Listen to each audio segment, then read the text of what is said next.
Amém. Glória a Deus.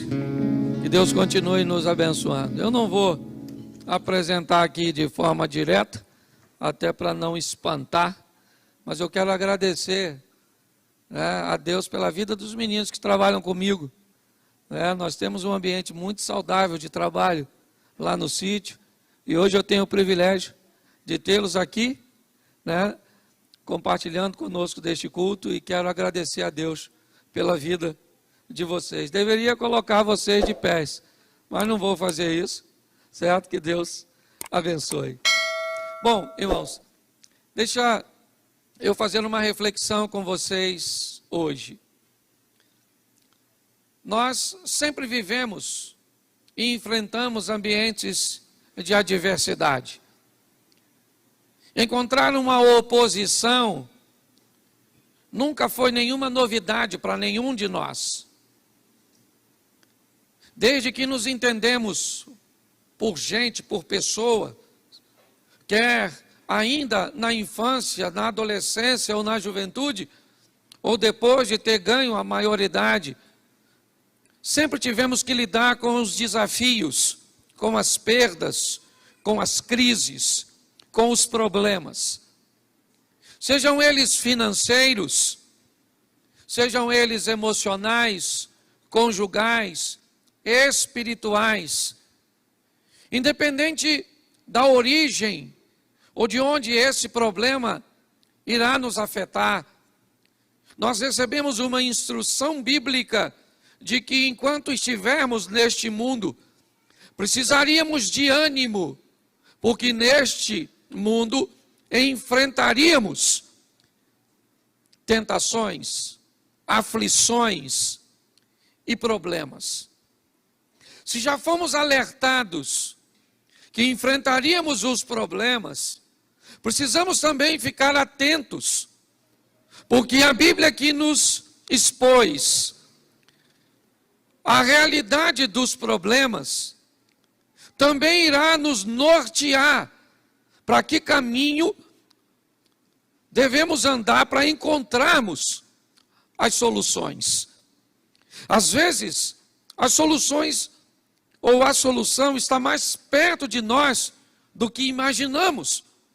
Mas muitas vezes o medo neutraliza a nossa capacidade de enxergar. E às vezes nos sentimos perdidos, abandonados. Mas o que eu quero mostrar para mim também e para vocês hoje é como Deus nos sinaliza de que maneira nós precisamos enfrentar os nossos problemas.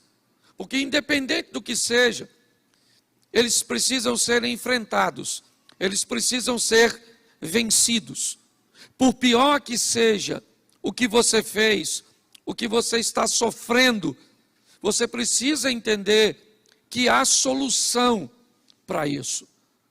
Talvez ela não seja tão simples de ser encontrada como você gostaria. Talvez você precisou de muito menos tempo para criar o problema do que vai precisar para conseguir consertá-lo. Se nós tivéssemos dimensão que um erro de alguns minutos ou segundos pode levar diversos meses ou anos para serem restabelecidos ou consertados, nós não teríamos feito. Mas é importante nós olharmos e vermos como Deus vai sinalizar do que Ele é capaz de fazer. E se tivermos consciência disso e usarmos as ferramentas certas, eu já perguntei isso aqui, mas vou de novo. Quem aqui já apertou um parafuso com uma faca? Levante a mão, por gentileza. Por que você fez isso? Será que você não sabia que para apertar um parafuso a faca não é adequada? Mas por que é que você usou a faca? Porque na hora você não tinha a chave. E por você não ter a ferramenta certa, você acabou utilizando aquilo que você tinha à mão, que talvez, certo, não foi feito com tanta precisão, precisou de mais esforço, danificou a cabeça do parafuso, mas é o que você tinha para resolver seu problema. Pessoas que utilizam ferramentas inadequadas, pessoas que utilizam seu relacionamento para com Deus, para com a sua fé, de forma inadequada, pode até alcançar algum tipo de resultado, mas às vezes com um nível de demora muito grande, com um nível de esforço muito grande. Então vamos olhar o que Deus nos sinaliza, e eu pediria que você abrisse aí a Bíblia e colocasse aqui no telão para mim, Êxodo, capítulo 14, verso de número 21. Êxodo 14, 21. Isso. Olha o que diz o texto. Então, Moisés estendeu a sua mão sobre o mar, e o Senhor fez retirar o mar por um vento forte, ou por um forte vento oriental, toda aquela noite, e o mar tornou-se em seco, e as águas foram partidas. Feche seus olhos. Senhor nosso Deus e Pai, continua falando conosco. Usa-me como um canal de bênção nesta hora, pelo poder do nome de Jesus, em nome de Jesus, amém, glória a Deus.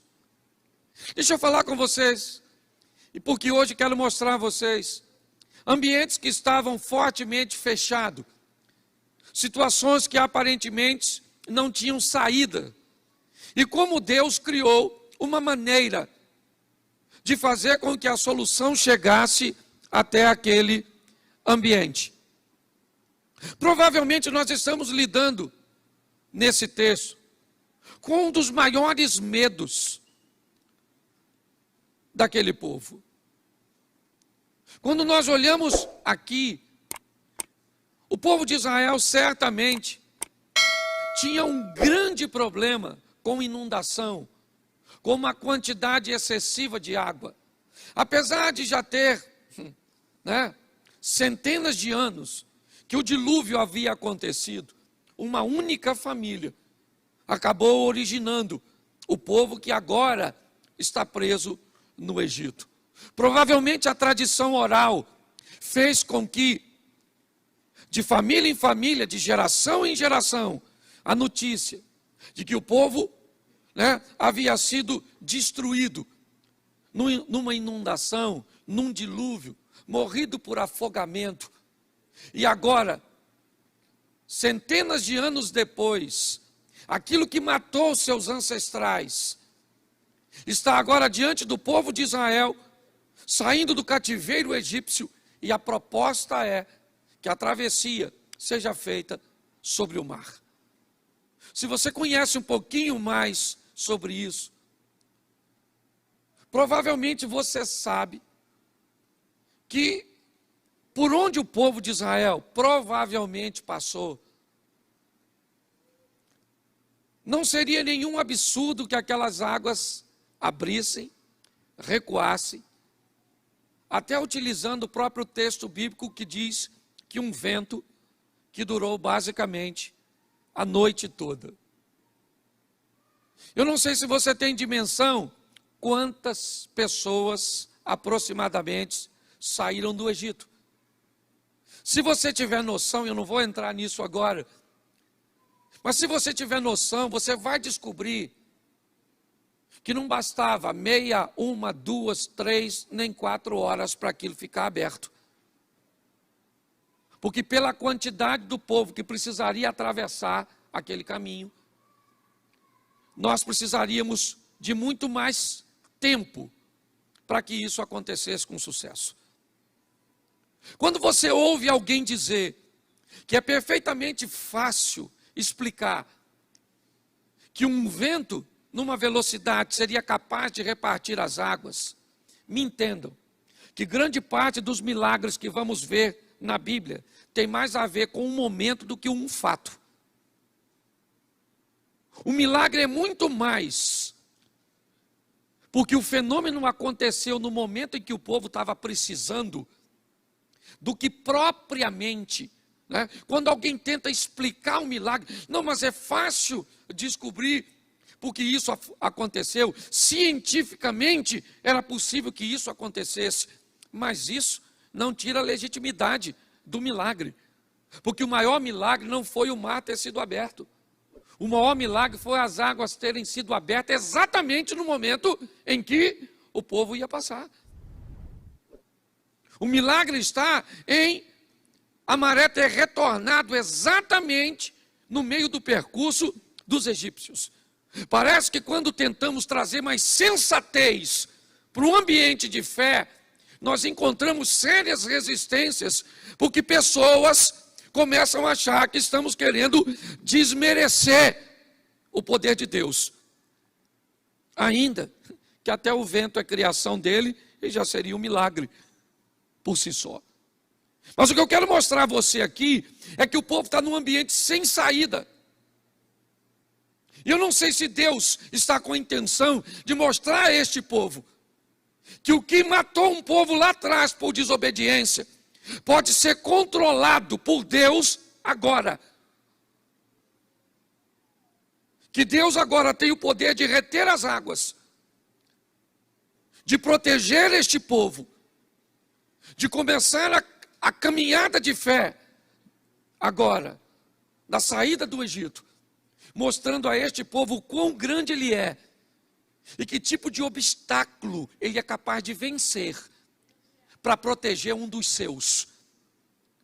É muito importante hoje, porque quando nós enfrentamos um problema, e principalmente para essa geração tão volátil,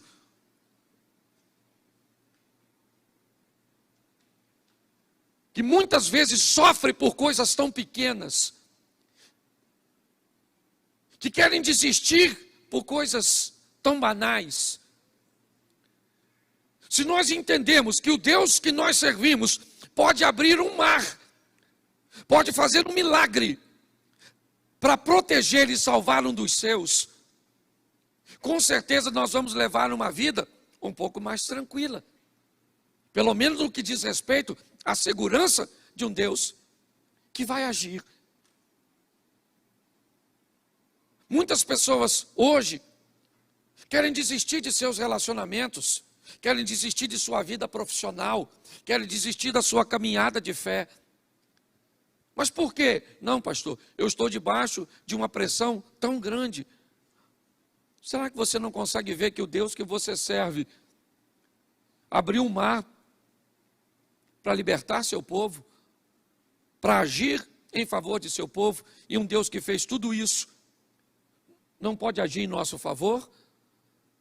Às vezes o que precisamos é apenas um pouco mais de resistência, de tenacidade, para que possamos ficar de pé e entendermos o que Deus está querendo nos mostrar.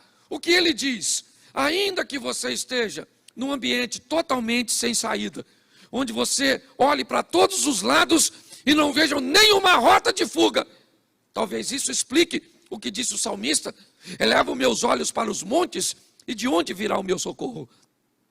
O meu socorro vem do Senhor, que fez os céus e a terra. Me parece que o salmista está dizendo: o monte ainda é um local muito baixo para olhar. Me parece que ele está dizendo: quando eu olho para os montes, eu ainda pergunto de onde virá o meu socorro, mas eu descubro que acima dos montes ainda tem um lugar onde eu posso colocar a minha segurança e a minha fé, porque é de lá que Deus vai enviar recursos para a minha vida. Eu não sei o que você precisa hoje, eu só sei que você precisa entender que o Deus que você serve pode controlar, certo? Toda a situação, simplesmente para que você e eu saiamos ilesos. E nós precisamos acreditar nisso. Por isso, não se desespere, não desanime, prossiga na sua caminhada. Eu confesso a vocês, é a minha primeira grande crise como pastor. Eu tenho apenas, basicamente, 9 anos que me tornei pastor. Vai fazer 7 anos aqui e eu tinha sido consagrado 2 anos antes.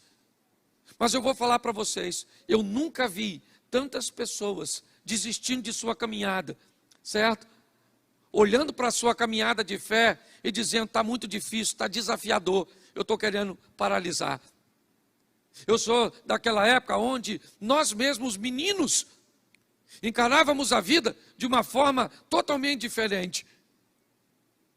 Quem aqui já cortou o pé com um caco de vidro e tem menos de 10 anos? Deixa eu estender mais um pouquinho, porque tem pouca gente. Tem menos de 15 anos e cortou o pé no caco de vidro, levante a mão.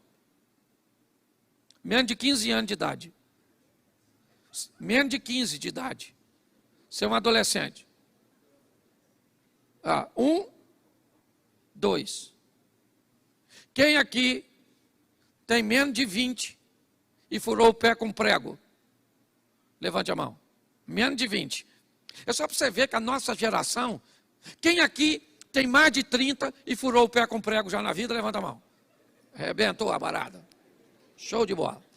Quem aqui tem mais de 30 e cortou a cabeça no arame farpado porque ia passar de baixo? Levanta a mão. Quem aqui tem mais de 40 já teve frieira e bicho de pé? Levanta a mão. Louvado seja o Eterno.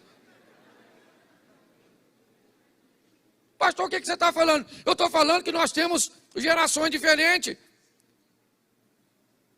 Entendeu? Até as músicas sertanejas eram diferentes. Na minha época, o camarada, quando era traído, o máximo que ele fazia era dormir na praça. Hoje o cara mata a mulher, mata os vizinhos, mata tudo. O que é isso? Uma geração que não sabe resolver problemas. Uma geração frágil.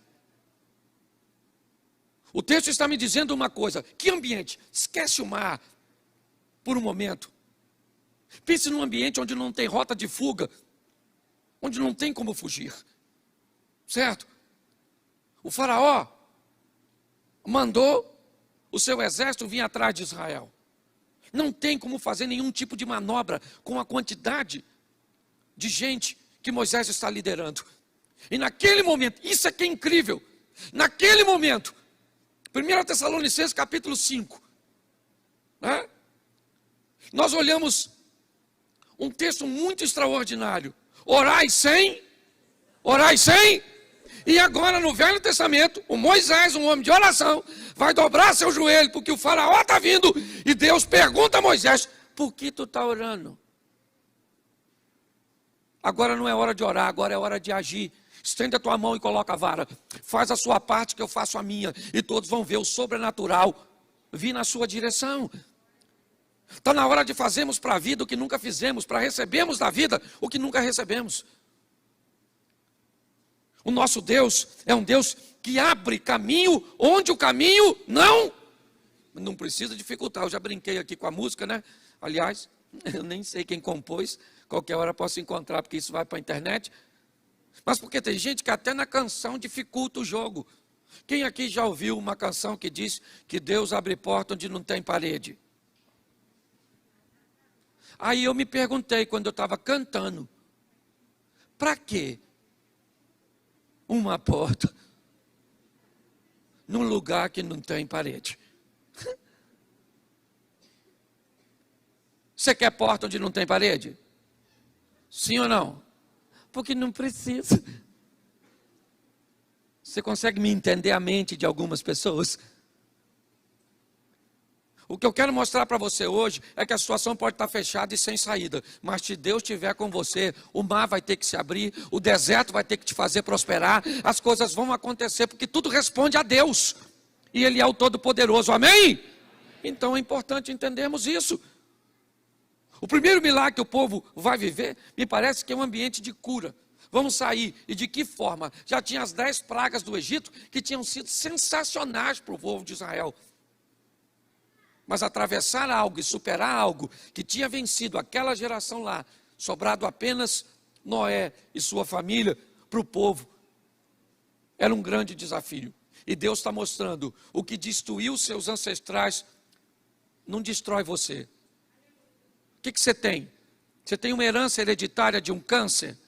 É isso? Você tem uma herança hereditária de uma hemodiálise, me ajude aí na doença. Falhou a mente. Não, quem faz hemodiálise. Mas agora faltou o nome, tá bom, é isso aí mesmo. Porque tem hora que dá um branco aqui, certo? Mas preste atenção, o que tem? Pastor, na minha casa todo mundo divorciou. Está na hora de quebrar isso não é para você. Na minha casa, todo mundo, ninguém prosperou. Está na hora de quebrar isso. Não é porque venceu lá atrás que vai vencer você. Nós precisamos tomar uma postura, um posicionamento. E descobrimos que o Deus cujo qual nós andamos, Ele abre e cria circunstâncias onde elas não existem para nos livrar. Posso ouvir um amém? Coloca para mim Josué capítulo 6, verso 1. Eu quero te mostrar uma segunda situação. Se em Êxodo Deus resolve coisas grandes, olha só. Ora, Jericó cerrou-se, estava cerrada por causa dos filhos de... Nenhum saía nem... Preste atenção. A cidade de Jericó está fechada. Porque o povo que atravessou o mar e viveu um milagre, vem vivendo uma vida de milagres, uma vida de lutas. Você pensa que foi só a opressão do Egito? Não, ela acabou, mas estava o mar. Eles venceram o mar, agora vem os obstáculos. É a sede, é a fome. Você pensa que isso é o maior problema? Tem Og e Seom. Israel vem caminhando, é verdade? Sim. Imagine na vida do povo de Deus. Acaba de vencer um obstáculo e aparece outro. É vencer uma crise e aparece outra. E o povo vai vencendo, superando, crescendo. E agora, o povo se depara com uma cidade fechada. Fechada como o mar estava. É verdade. Mas quando nós olhamos para esse ambiente, que mensagens nós podemos tirar hoje sobre Jericó? Basicamente duas. É o que eu quero esclarecer com vocês aqui. Primeiro, a insatisfação de alguém que está dentro. Raabe, a prostituta. Quando eu olho para Jericó, o que eu vejo? Eu vejo que além dos muros que vão cair, além da cidade que vai ser destruída, nós vamos ver o coração de uma mulher que resolve se posicionar. Me parece que se com o mar nós descobrimos que Deus pode fazer coisas grandes, com Jericó nós descobrimos que para que coisas grandes aconteçam, nós precisamos nos posicionar. Quando eu olho para Jericó, eu vejo, a cidade se fecha. Israel não tem material bélico para derrubar os muros. Eles não têm armas. Não. Eles não têm condições de entrar naquela cidade. Ela se fecha. Mas Deus diz a Josué: nós vamos destruir essa cidade. Eu derrubo os muros e você entra com o exército e destrói tudo. Deus está nos dando uma direção para aqueles que querem resolver seus problemas. Entender que muitas vezes, para que eles sejam resolvidos, eu preciso sair de cima do muro. Eu preciso tomar uma posição para salvar meu casamento, para salvar minha vida financeira, para dar sentido à minha vida. Sabe, eu preciso me posicionar, parar de viver quebrado para manter os outros inteiros. Está assim de gente que para fazer com que os outros fiquem inteiros, vive o tempo inteiro se quebrando, abrindo mão de seus valores, de seus princípios e de suas vontades. A vida está pedindo de cada um de nós posicionamento. Quem vai morrer? Todo mundo em Jericó. Mas todo mundo em Jericó, sim, a cidade vai ser totalmente destruída, acabou. Mas não, em Jericó não vai morrer todo mundo.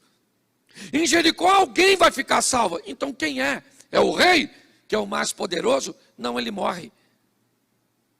Quem é que Deus vai poupar naquela cidade alguém de bem, de boa família, casada, mãe de filhos, sabe? Com uma estrutura toda certinha. Não. Quem vai ser salva de Jericó é uma prostituta. Quem vai ser salva em Jericó era uma mulher cujo o nome não era muito agradável, cuja reputação não era das melhores. Mas por que ela vai ser salva, pastor? Porque ela resolveu que aquilo ia ter fim. Ela resolveu que aquilo ia acabar. Você sabe qual é o problema de muita gente? É que elas não sabem a diferença entre tolerância e tentativa.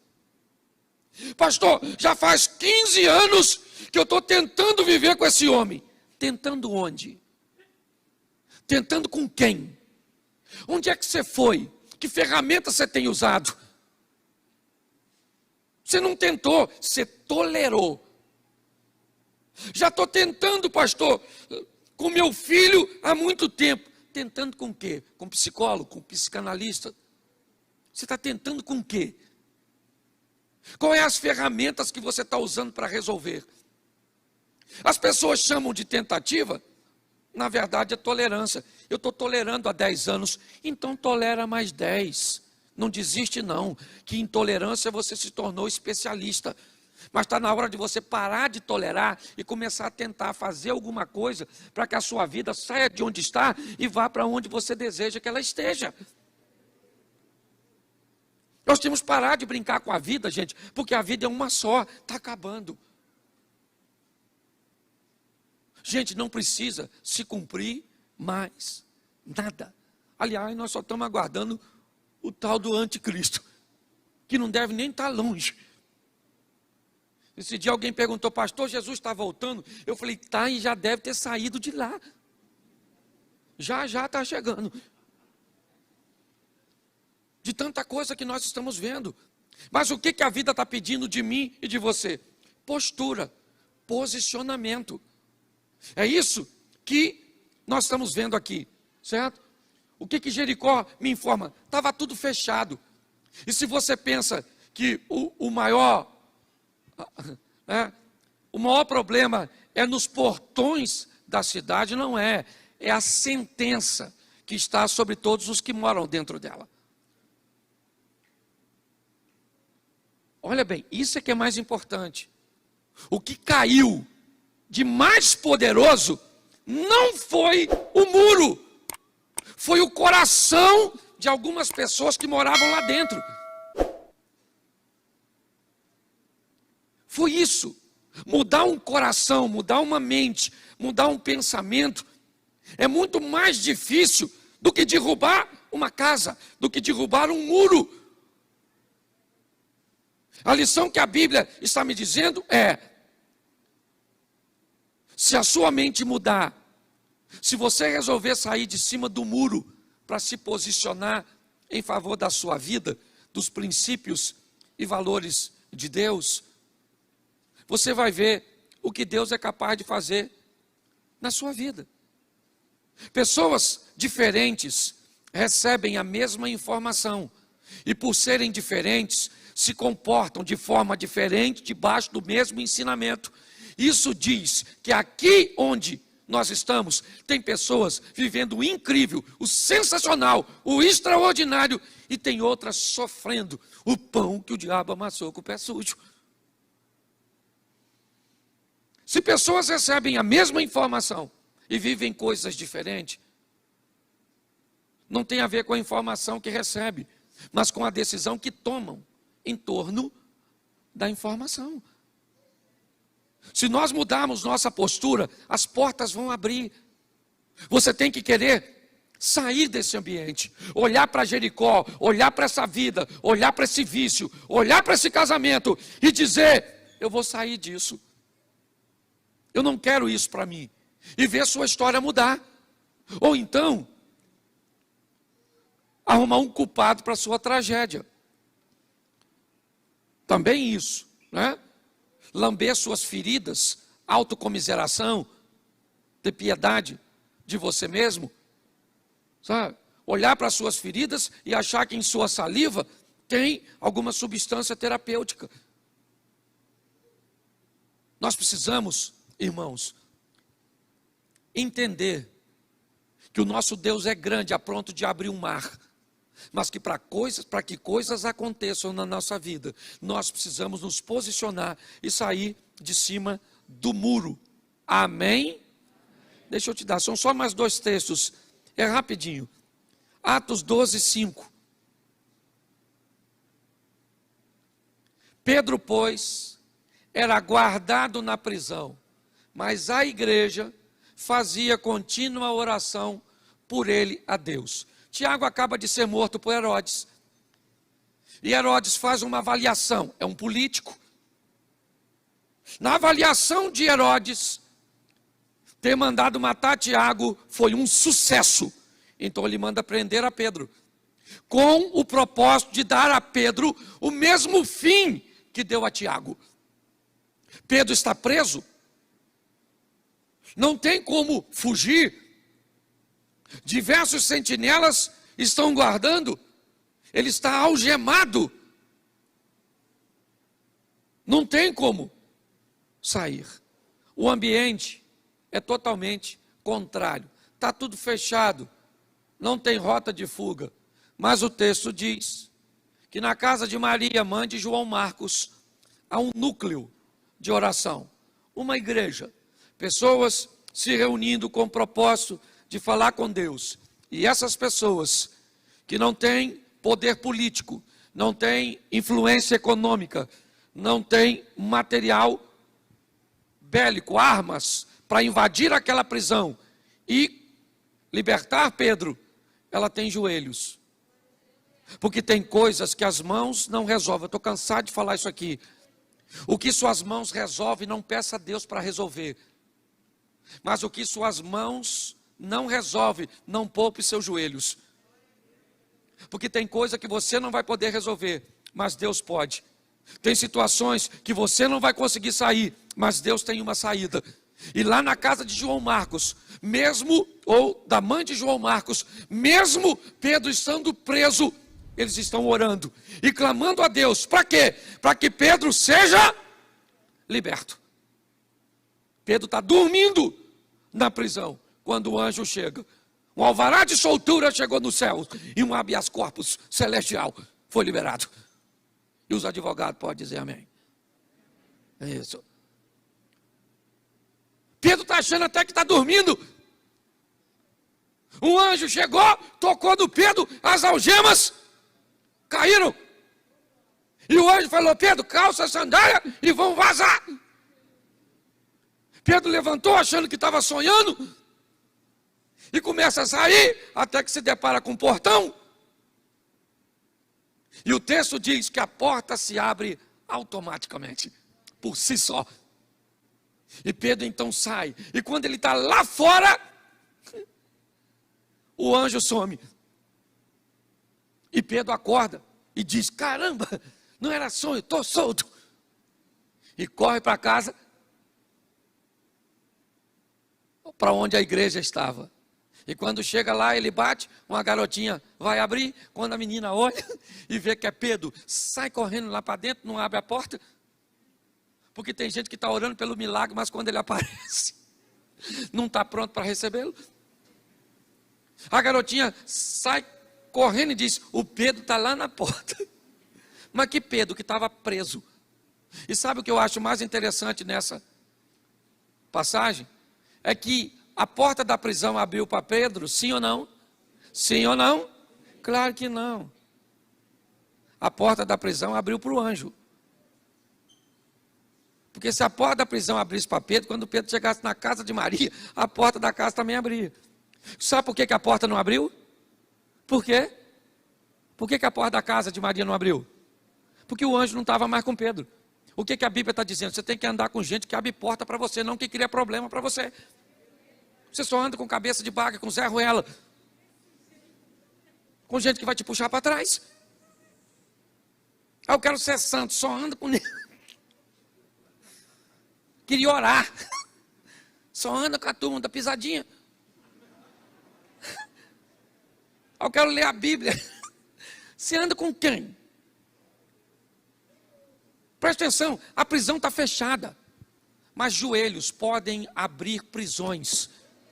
Você está entendendo? Os seus joelhos, direcionados para Deus, podem abrir. Isso é magnífico quando você vai ver, por exemplo, os muçulmanos. Meu irmão, dá a hora daqueles caras orar. Pode ser motorista de ônibus, pode ser o que for. Bota o tapetinho, bússola em direção à Meca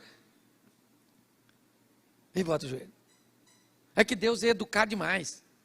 Não vou perguntar aqui para não ser uma questão de falta de ética, mas se você já foi da turma da linha da macumba, do negócio, se o santo falar, a entidade falar, 1h59 da manhã, tu tem que ir lá naquela pedra do morro, lá do Xerém, levar uma velinha, e o poder é extraordinário. Porque eu não sei se você já viu, nós vamos acender uma vela dentro de casa, um sacrifício. A vela fica na encruzilhada. O vento passa para lá, passa para cá, passa para lá. A infeliz da vela não apaga. É que hoje não tem mais isso, a entidade evoluiu. Hoje já está usando luz de LED, esses troços assim. Mas se você lembra, é que eu lembro de umas coisas antigas, hoje eu estava lembrando, gente. O meu vocabulário quando eu era garoto, cebosa, lembra de cebosa?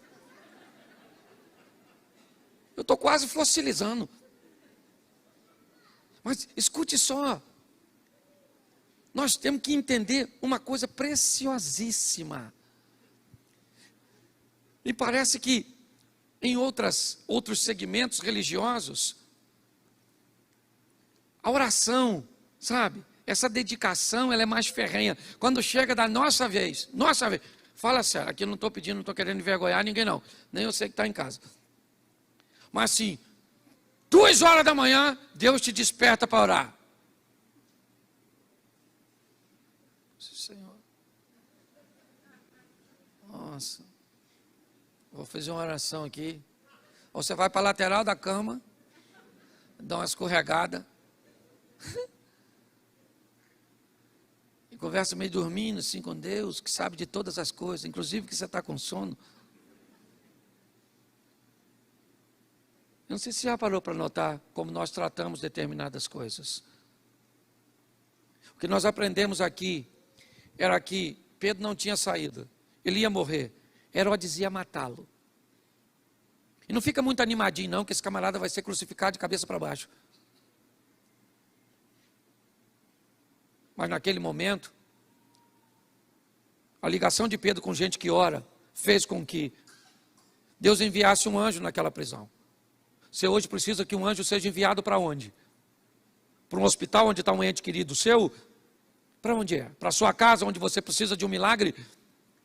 O Deus que nós servimos tem poder para fazer tudo isso. O que nós olhamos é este homem sendo livre de um ambiente cujo qual ele não tinha saída. O que Deus está querendo mostrar a mim e a você é aquilo que destruiu os outros não precisa destruir você no mar. Aquilo que matou todos pode livrar você apenas por um posicionamento seu. E agora, o que a Bíblia está me mostrando é aquilo que não tem saída aparece quando nós damos condições a Deus de entrar em cena através da oração. Mas para o último texto que eu quero usar com vocês, Atos, capítulo 9, bota só o verso 1. E Saulo, respirando ainda ameaças de morte contra os discípulos do Senhor, dirigiu-se ao sumo sacerdote, bota o 2 para ficar claro, e pediu-lhe cartas para Damasco, para as sinagogas, a fim de que, se encontrasse alguns daquela seita, quer homens, quer mulheres, os conduzisse presos a Jerusalém. Preste atenção, porque Deus mostrou sua força para repartir e para abrir o mar.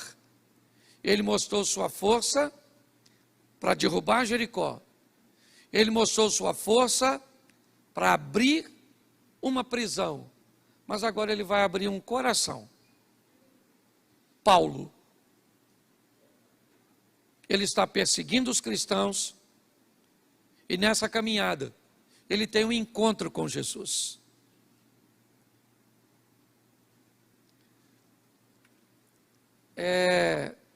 Por incrível que pareça, eu não sei se você tem acesso a essas informações, mas Jesus tem aparecido para algumas pessoas no Oriente Médio. Pastor, Jesus? Sim. Pastor, isso é heresia. Por que se ele apareceu para Paulo? Por que se ele não pode, se ele apareceu para Paulo, não pode aparecer para outras pessoas? Às vezes nós ficamos reduzidos ao nosso mundinho, com um nível de informações extremamente precário. Há um tempo atrás, um camarada, confesso que eu nem respeito ele tanto assim, por sua postura e posicionamentos, mas ele me disse uma frase sobre nós cristãos, que me deixou em alerta. Ele diz: vocês cristãos leem muito sobre o pouco e falam muito sobre o pouco que leem. E na verdade, ele acabou dizendo uma grande realidade. Se nós ampliássemos nossa mentalidade, as coisas ficariam mais fáceis, até para explicarmos aos outros aquilo que cremos. Quando olhamos aqui, eu vejo Paulo se dirigindo a Damasco, e o texto diz que ele tem um encontro com Jesus. Saulo, Saulo, por que você me persegue? Paulo diz: mas quem é o Senhor? Ele disse: eu sou Jesus, a quem você me persegue, ou a quem você persegue. Nós vemos agora um Deus que entra para abrir corações.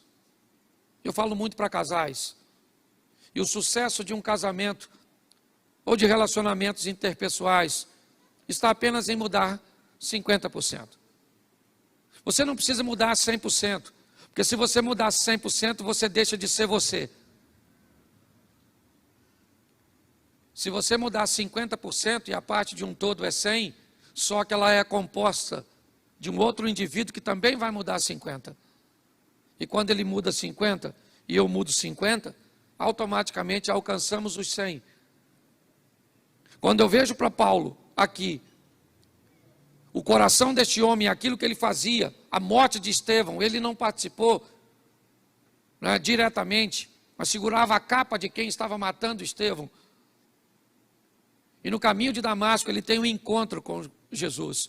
E Jesus faz no coração de Paulo uma abertura extraordinária.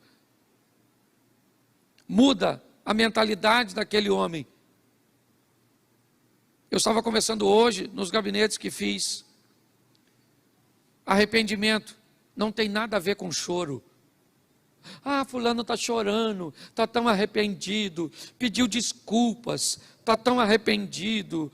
Olha o quanto está sentido. Arrependimento tem a ver com mudança. Se não houve mudança, não houve arrependimento. Houve qualquer tipo de emoção. O que nós estamos vendo é Jesus entrando para libertar um homem. De quê? De um coração totalmente fechado. É isso. Paulo não consegue entender o que está acontecendo ao seu redor. É um homem de bem, é verdade. É um homem correto, é verdade. Mas é um homem perdido nas suas próprias emoções, nos seus próprios valores. E é ali que Jesus entra para libertar. Eu tenho visto hoje a oportunidade que Deus anda buscando de fazer o melhor por nós, de fazer o incrível, o sensacional, o extraordinário. O que Ele precise? Primeiro, que eu descubra que Ele é um Deus que faz coisas grandes. Segundo, que eu resolva sair de cima do muro para me posicionar. Terceiro, que eu descubra o valor dos meus joelhos e da oração. E quarto, que não tem coração que Ele não possa quebrar. Às vezes oramos a vida inteira para que Deus quebre o coração do outro. Mas esquecemos que talvez o coração mais duro seja o nosso. Saia daqui hoje para levar a sua vida de forma diferente. para encarar a sua caminhada de fé de uma forma mais equilibrada. Jesus está às portas voltando. O povo está sedento, querendo ouvir a palavra de Deus. O desafio é termos pessoas que consigam muito mais do que falar, porque é isso que nós temos, uma crise de credibilidade. Se eu falar para você a palavra político, o que você pensa? Qual é a palavra que você associa? Qual é a palavra? Corrupção? Isso. Se eu falar para você a palavra polícia, o que você pensa? Se eu falar para você a palavra profissional liberal, pedreiro, eletricista, pare para pensar. Hoje nós estamos envoltos numa nuvem de ausência de credibilidade. É isso que estamos sofrendo. O maior desafio hoje que nós precisamos é resgatar a credibilidade. Ninguém acredita mais em nada. É tudo relativo. E o pior, inconscientemente levamos isso para Deus. Você pega uma garotada que está aí, tudo é relativo. Tudo é relativo. Relativizaram tudo. Porque o casamento é relativo. O sexo é relativo. Tudo é relativo. É assim que funciona. Está na hora de nós tomarmos uma posição. Essa semana, não sei se você viu, eu postei.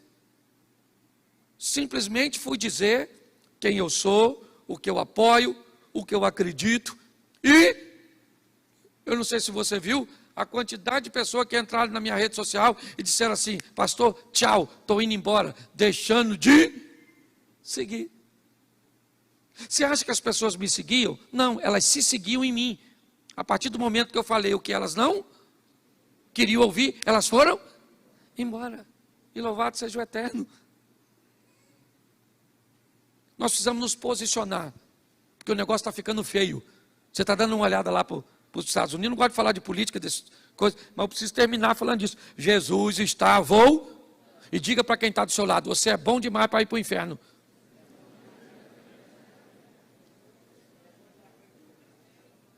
Você pode ficar de pé?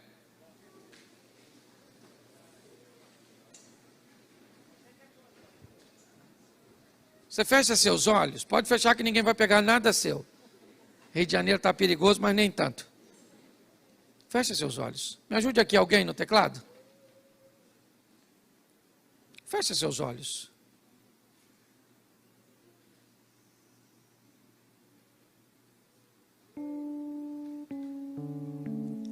Só para que você saia daqui organizando na sua mente: quem é Deus? É aquele que pode fazer algo grande,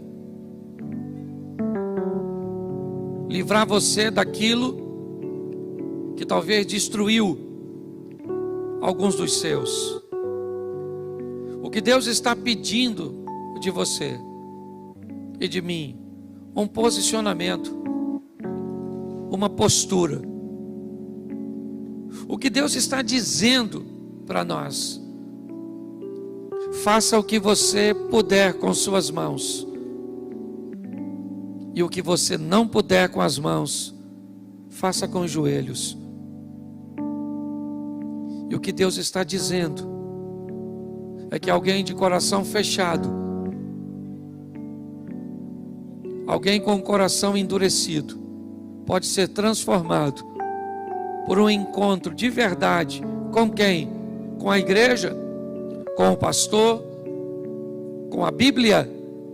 Não. Com Jesus. Porque quer o pastor, quer a igreja, quer a Bíblia, ela tem a função de apresentar Jesus para as pessoas. Que você saia hoje daqui com essa mensagem no coração. Talvez você já sabe que Deus é grande, mas não quer se posicionar. Talvez você já tomou até uma posição, mas não quer orar. Talvez você está até orando, se posicionando e acreditando que Ele é grande, mas não quer ter um encontro com Jesus. Por isso, nessa hora, com muito respeito, quem age nessa igreja é o Espírito Santo de Deus. O culto está acabando, eu não posso ir com você, o Ministério de Louvor não pode ir com você, mas tem alguém aqui que pode. Esse alguém é o Espírito Santo. De olhos fechados, se hoje você quer voltar para Jesus, tomar uma postura, mudar a sua vida, se hoje você quer tomar essa decisão pela primeira vez, só se tiver alguém assim, eu queria que você levantasse a sua mão e eu quero orar por você. Tem alguém hoje que quer dizer: eu quero voltar para Jesus, eu quero te receber pela primeira vez? Levante a sua mão e nós vamos orar. Tem alguém? Tem uma pessoa ali? Tem mais alguém? Só se tiver.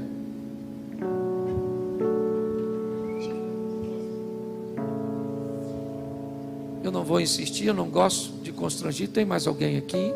Tem mais duas pessoas aqui. Deixa eu fazer o seguinte, deixa eu chamar você aqui à frente, que eu quero orar por você. Sai do seu lugar e vem para cá. Isso, nós temos uma família aqui. Glória a Deus. Isso. Temos um rapaz aqui. Deixa eu só sinalizar vocês antes de orar. Eu tenho ali naquele cantinho aquela moça ali de máscara. Nós temos uma sala ali para te receber, só para ela anotar seu nome e a gente manter um contato com vocês. É bem rapidinho, e assim que terminar eu vou dar um pulinho lá para dar um abraço em vocês. Estenda suas mãos para cá, igreja. Pai, muito obrigado por essas vidas nessa noite. Que a aliança que eles estão selando nesta noite contigo, ó Deus, em Cristo Jesus, seja trocada apenas por uma coroa de glória no teu reino. Muito obrigado pela vida dos teus filhos.